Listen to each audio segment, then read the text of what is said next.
Hey guys, Nikki Nikki की दुनिया में आप सभी का स्वागत है। चलिए आज मैं आप सभी के साथ शेयर करती हूँ कि मैं एक दिन में सिर्फ एक दिन में मैं खुद सिलाई कैसे सीखी थी। और सिलाई ऐसे वैसे अभी फ़िलहाल जैसा गांव में चलता है उस तरीके से मैं बहुत ही अच्छा काम कर लेती हूँ। मैं ब्लाउज हो गया, पेटीकोट हो गया, कटोरी ब्लाउज, सिंपल ब्लाउज, लाइनिंग वाला ब्लाउज और princess cut blouse, lehenga, suit salwar जो भी होता है लड़कियों के सिलाई सभी करती हूँ। और एक ही रोज़ में मैंने सिलाई सीखी और वो भी कैसे सीखी है वो भी आप सभी के साथ एक शेयर कर रही हूँ। तो आप लोग को अगर ये वीडियो थोड़ा सा भी हेल्पफुल लगा हो तो please like share and subscribe कर दे और फैमिली एंड फ्रेंड्स में भी शेयर कर दे। अगर किसी को सिलाई सीखनी हो और सिलाई सीखने की जज्बा रखती हो तो वो आराम से सिलाई सीख सके।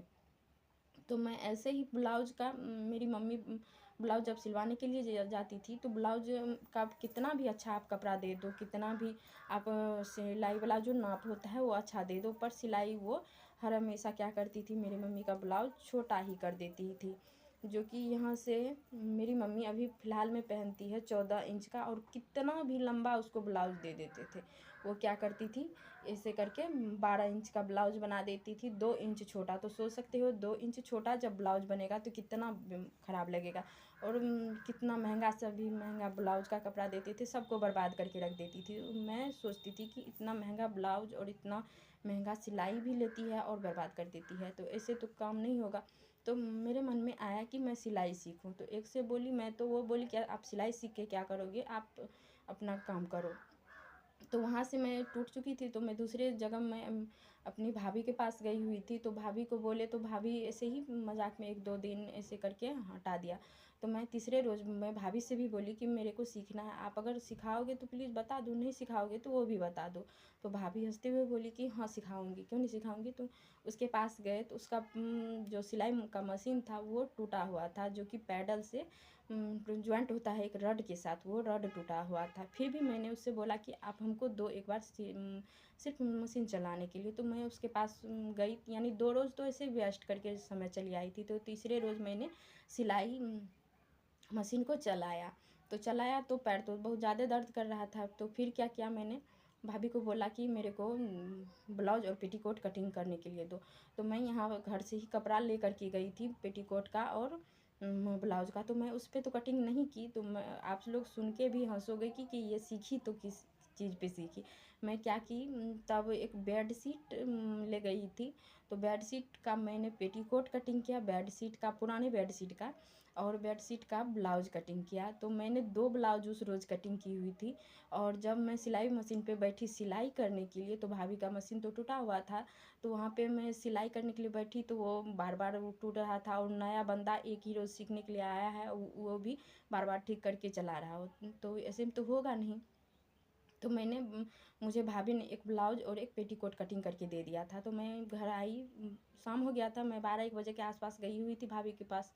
तो शाम तक मैं वहाँ पे रुकी, थोड़ा दूर है, तो वहाँ पे भाभी इतना चीज़ हमको सिखा दी थी। तब क्या कि मैंने मम्मी को आके बोली कि हमको मशीन चाहिए। तो मम्मी भी, मेरी मम्मी को पता था कि ये सीखना चाहती है तो सिखाएंगे। तो वो क्या कि सुबह में ही, अगले दिन सुबह में ही भैया को रुपया दिए और बोले कि मशीन ला के देने के लिए। तो भैया मेरे मशीन ला के दिए। उसके बाद से नई मशीन और नया बंदा, तो सोच सकते हो आप कितना मेहनत लगा होगा। यानी कि पूरा नया नया में मशीन बहुत ही ज़्यादा टाइट रहता है, आप कितना भी चला लो पैर। तो मेरा ऐसे ही दर्द कर रहा था, मैं जब पूरा दिन ऐसे पैडल देती थी, ऐसे करती वैसे करती, तो मेरा पैर बहुत दर्द करता था। मम्मी गर्म पानी दे के ऐसे वैसे करके बहुत सी मेरी मदद करती थी, लेकिन मैं हार कभी नहीं मानती थी, मैं काम करते जाती थी। तो जैसे भाभी एक कटिंग करके दी हुई थी पेटीकोट और एक ब्लाउज, तो उसी से मैं क्या करती थी, पहले यानी कि जो भी वो नाप था वही रख रख रख के 3-4 ब्लाउज और 3-4 पेटीकोट मैंने कटिंग कर लिया। तो मेरे पास तो कटिंग किया हुआ बहुत हो गया। और उसके बाद जब मैं सिलने के लिए बैठी हुई थी तो मैं एक सिला हुआ पेटीकोट और एक सिला हुआ ब्लाउज रख ली थी, कि किधर से क्या करना है, किधर से नहीं करना है, कहाँ टेकिंग देना है, क्या करना है वो सब मैं। लेकिन थोड़ा बहुत, तभी मेरे पास फ़ोन भी नहीं आया था, मेरे पास फ़ोन 2020 में आया हुआ है और मैं बहुत पहले से काम करती हूँ, तो मेरे पास फ़ोन भी नहीं था। तो मैं सिलाई उसी को देख करके मैं काम करते जाती थी। तो पहले क्या कि मैं 2 ब्लाउज बनाई, क्योंकि मैंने तो कटिंग करके बहुत ही रख लिया था। और नया नया में उतना पता नहीं था कि अगर मोटा आदमी है तो उसका ज़्यादा बड़ा होगा, पतला आदमी है तो ज़्यादा छोटा होगा।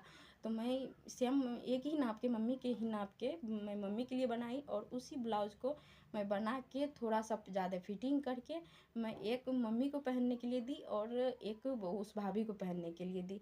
तो वो लोग भी बहुत खुशी खुशी पहन लिए ब्लाउज। जबकि वो ब्लाउज़ था बेडशीट का, पर मम्मी और भाभी दोनों ने खुशी खुशी पहन लिया ब्लाउज को, और बहुत अच्छा परफेक्ट बैठा हुआ था। आज तक विश्वकर्मा जी की कृपा से मैंने एक भी ब्लाउज गड़बड़ नहीं की है। जो भी कस्टमर आते हैं, चाहे मैं अपने फैमिली का ही क्यों न सिलूँ, लेकिन एक भी मेरा ब्लाउज गड़बड़ नहीं हुआ है। तो उसके बाद मैंने बेडशीट का तो सिल लिया था। उसके बाद मैंने मम्मी को बोला कि मेरे को फैब्रिक चाहिए, पीस चाहिए ब्लाउज का, जो कि मैं सिलूँगी। तो मेरी मम्मी भी दी और मेरी आंटी लोग भी दी। आंटी लोग को विश्वास नहीं था, इसीलिए उन्होंने दिया था। उस टाइम पे चलता था, क्या बोलते थे उसको, क्रैप सिल्क बोलते थे। साड़ी साड़ी का ब्लाउज कटिंग क्या हुआ था, तो सूती ब्लाउज नहीं दी थी, वो क्रैप सिल्क का दी थी। उसमें भी लाइनिंग नहीं दी थी, क्योंकि मैं शुरू शुरू में सीख रही थी, तो भैया उसको भी डर लग रहा था कि ये कहीं बर्बाद ना कर दे। तो कोई बात नहीं, मैंने उसको भी सिला, वो भी आंटी को बहुत ही अच्छा लगा। तो इससे धीरे धीरे करते करते मैं, यकीन मानो, मैं सिंपल ब्लाउज का 15 रुपया और पेटीकोट का 10 रुपया से सिलाई की हूँ। और आज मैं सिंपल ब्लाउज का 35 रुपया और पेटीकोट का 25 रुपया ले रहे हो। तो सोच सकते हो कि अगर कोई भी काम बुरा नहीं होता है, वो करने का तरीका आपका होता है कि आप किस तरीके से करते हो। तो जिस टाइम पे मैं 15 रुपया चार्ज ले रही थी, उस टाइम पे मेरे गांव में 25 रुपया चार्ज लिया जाता था, और मैं 15 रुपया लेती थी। तो अगर आप सिलाई शुरुआत कर रहे हो, तो शुरुआत में आपको दाम कम रखना पड़ेगा, क्योंकि उसी से आपका कस्टमर जुड़ेगा। तो मेरे को कहीं प्रचार करने की कोई ज़रूरत नहीं पड़ी, कहीं कुछ नहीं। मेरी मम्मी ब्लाउज पहनती थी, उसको बगल वाले लोग देखते थे, तो मम्मी को पूछती थी, तो मम्मी बताती थी मेरी बेटी सीती है। तो ऐसे करके वो सब भी सिलाई करवाने के लिए आते रहते थे। मैं, मेरे गांव के बहुत ही कम लोग हैं, और मेरे बाहर वाले जो भी हैं, बहुत ज़्यादा मैं बाहर का ब्लाउज़ सिलती हूँ। तो मैं ब्लाउज़ का रेट भी दो जैसा रखती हूँ, क्योंकि गांव में भी होता है, कोई आदमी ऐसे भी पहन लेता है, कोई टेलर वाला खोजता है। तो मैं टेलर वाले के लिए रखती हूँ, जो कि 50 रुपया सिंपल का, और जो ऐसे पहनते हैं उसका 35 रुपया। तो ऐसे करके मैं हर एक ब्लाउज का चार्ज अलग अलग रखती हूँ। तो इस तरीके से अगर आप लोग भी शुरुआत कर रहे हो, तो थोड़ा ऊपर नीचे सहना पड़ेगा। तो इसी तरीके से मैंने एक रोज़ में, सोच सकते हो, सिलाई सीखा। उसके बाद मेरे पास फ़ोन आया 2020 में, तो मैं डिज़ाइन जो भी होता है, आज अगर आप मेरे को फ़ोन में दिखा दो कि मेरे को ये ब्लाउज चाहिए, तो मैं वो ब्लाउज़ सिल के दे दूँगी आपको, कोई बेहिचक सिल के दे दूँगी, कोई प्रॉब्लम नहीं होगा। तो इस तरीक़ा से मैंने यूट्यूब की मदद से, चाहे कोई ब्लाउज़ दिया उसकी मदद से, हर एक, जो अगर ब्लाउज ऐसे भी घर में कोई दिखा देता था, तो मैं सिलाई दे देती थी।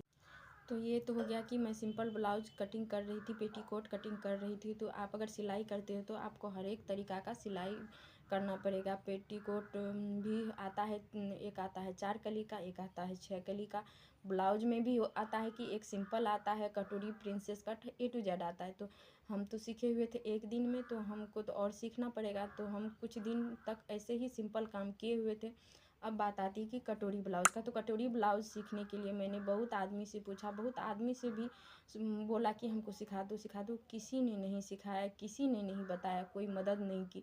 तब मैंने क्या किया कि मेरे पास एक कटोरी ब्लाउज का नाप दे करके ब्लाउज सिलवाने के लिए आई हुई थी। उसका थोड़ा सा पुराना ब्लाउज था, तो मैं उससे पूछी कि ये ब्लाउज मैं नाप वाला रख सकती हूँ। तो वो पूछी क्यों, तो मैं ऐसे ही उसको बता दी रीज़न, कि मैं इस रीज़न से रख रही हूँ। तो वो बोली कि जो रख लीजिए आप। तो मैं उसको क्या की, यानी कि अच्छे से साफ़ करके, गर्म पानी में साफ़ करके उसको, उस टाइम पे मेरे पास प्रेस भी नहीं था, तो मैंने क्या किया, हाथ से पूरा सीधा कर करके उसको पूरा अच्छा तरीक़ा से सीधा किया। उसके बाद 2 दिन तक बेड में दबा के रखा, क्योंकि वो परफेक्ट तरीक़ा से बैठ जाए। इसी तरीक़ा से 3-4 आदमी का, 3-4 शेफ का मैंने वो कुछ दिन के अंदर एकत्रित किया, और उसको मैंने एक कूट की मदद से उस पे कटिंग करके रख लिया। आज मैं उसी की मदद से ब्लाउज बनाती हूँ, और परफेक्ट तरीक़ा से ब्लाउज बनाती है। और जो भी मेरा ब्लाउज बनाती है, बहुत पहनती है, बहुत खुश होती है। बहुत सी अगर एक आएगी तो उसके साथ 2 ज़रूर लेकर के आएगी। तो इस तरीक़ा से अगर एक ही ब्लाउज़ सिलो, भले ही दिन में एक ब्लाउज़ सिलो, लेकिन ब्लाउज़ ऐसा होना चाहिए कि आप का ब्लाउज़ देख कर के दूसरा आदमी ज़रूर आ जाए। ये ना कि दिन में मैंने 5 ब्लाउज़ सिल लिया, ब्लाउज़ कोई काम का नहीं है, आज ब्लाउज़ सिल के दिया, कल वो फिर से लेके आ गई कि आप मेरे को ऐसे क्यों किए, ऐसे क्यों किए, ठीक कर दो, ऐसा करना चाहिए, ऐसा नहीं करना चाहिए। बहुत सी आती हैं प्रॉब्लम। आप मार्केट में अगर सिलाई करवाती हो तो उसको कोई बोलने वाला नहीं होता है कि आप सिलाई ऐसा क्यों ऐसा क्या, कोई नहीं बोलता। अगर आप गांव में सिलाई कर रहे हो तो, और पर्सनली लेडीज हो, लड़की हो, तो आपके पास वो दोबारा से आएगी और वहीं पे आपसे ट्राई भी करेगी।